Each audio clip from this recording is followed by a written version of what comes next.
Apple revealed its newest products this past week, an annual affair that's become something of a national event. John Dickerson asked Apple CEO Tim Cook to share his company's vision for the future.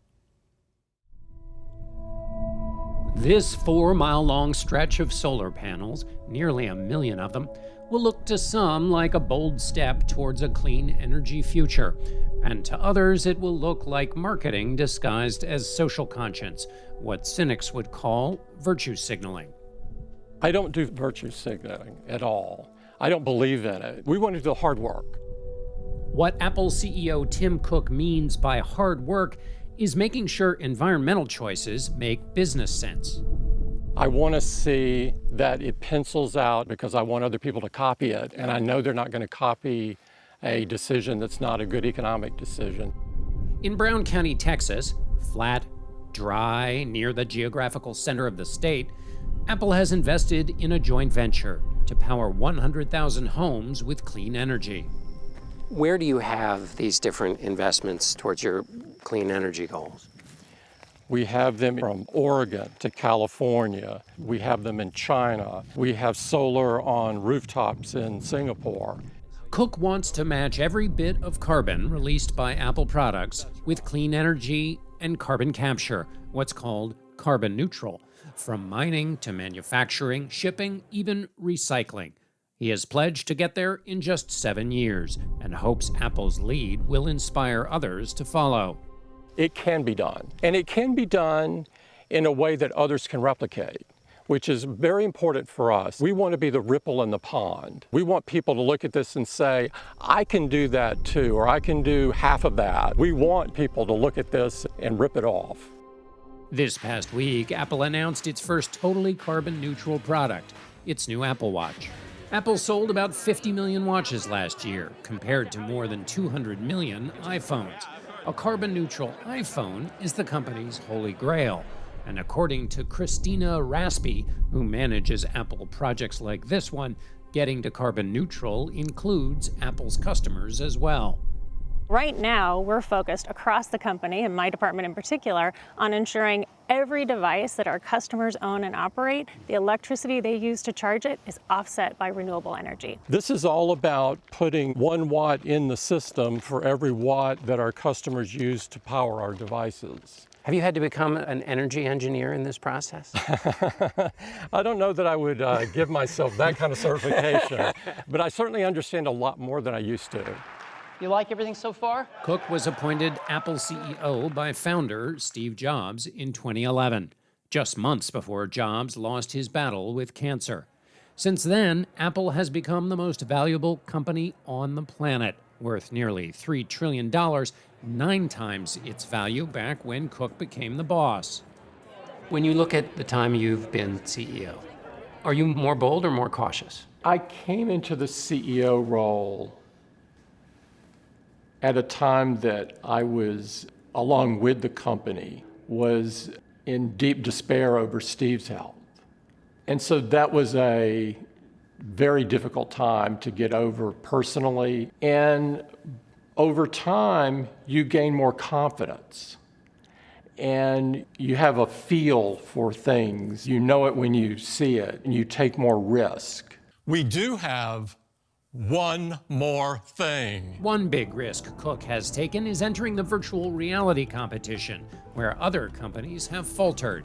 The Apple Vision Pro, there have been some reports that the suppliers are having trouble keeping up with the ambition of the project. Is it still on track for its release early 2024? It is on track. I'm using it on a regular basis. How do you use it? I watched the entire 3rd season of Ted Lasso on the Vision Pro. And of course, there's some things that I have access to that other people don't have access to. And so what would those things be, that Tim? I can talk to you about. They come and act it out in front of you, right? Ted Lasso and his group. Has it been more complicated? Are the puzzles that you've faced with creating it the same kinds you would face with an iPhone? No, it's more complex. And so it requires innovation in not only the development, but also in the manufacturing. But is it on track? It's on track. It is. It is on track.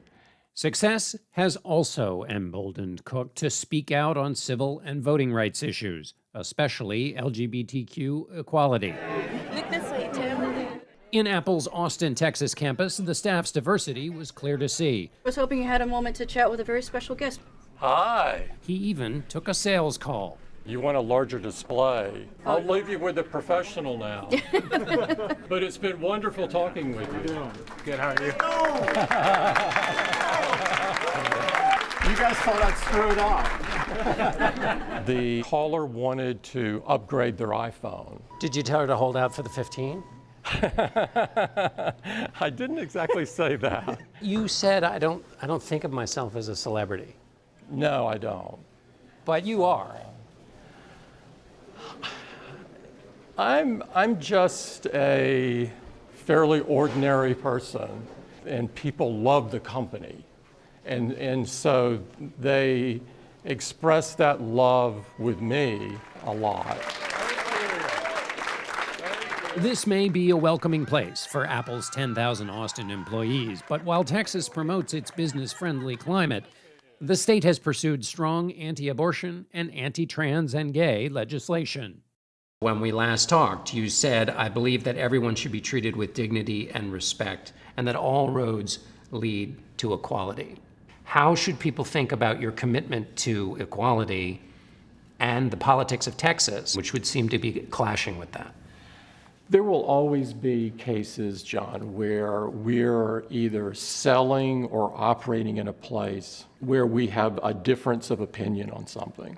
But I'm telling you from our heart, we believe in treating everyone with dignity and respect. And that's how we show up as a company. We believe in being a part of the community and trying to advocate for change rather than pulling the mode up and going away. We at the ADL are all grateful for your leadership. That worldview won Cook the Anti-Defamation League's Courage Against Hate Award in 2018.